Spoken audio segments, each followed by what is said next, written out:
Nun momento de crise sanitaria provocada polo coronavirus, non podemos esquecer que hai moitas persoas que continúan padecendo outras enfermidades. Unha delas é o cancro. Coincidindo co Día Mundial da Investigación contra esta enfermidade, o Banco Farmacéutico de Galicia e o Concello de Sanxenxo colaboran nunha campaña para sensibilizar na loita contra o cancro. Na Fundación tamén, ademais do pago de tratamentos, levamos a cabo diferentes campañas de concienciación sobre a importancia da investigación no cancro e creemos que é moi importante que a cidadanía coñeza que pode colaborar. Dende o Concello destacan a importancia de apoiar a loita contra esta enfermidade. En apoiala, en iniciar todo un trámite, un proceso para recaudar fondos, porque o creemos necesario. Ahora co tema da pandemia do COVID, pois parece que o do cancro quedou un pouquiño aí a un lado, pero é un problema real, é moi grave que está aí e que temos que seguir apoiando. Desde o Concello de Sanxenxo, pois seguiremos traballando e loitando por eso tamén, claro.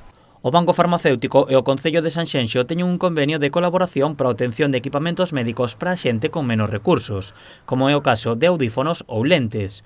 Un grupo de voluntarios percorre as rúas da vila para informar a xente sobre ambas campañas. Pois aquí, aparte da información sobre o cancro, pois levamos a cabo o programa de pago de tratamentos médicos para persoas que non teñen recursos, audífonos. Entonces, a maiores da campaña do cancro, pois o programa que temos aquí no Concello de Sanxenxo, folletos con tema do cancro e co tema do programa.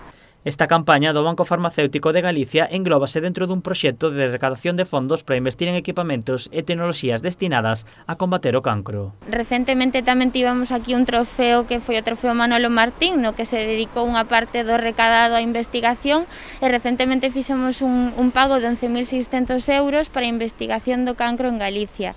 Os voluntarios continuarán informando en Sanxenxo durante toda a semana. Próximamente a campaña trasladarase ao Concello de Ribadumia.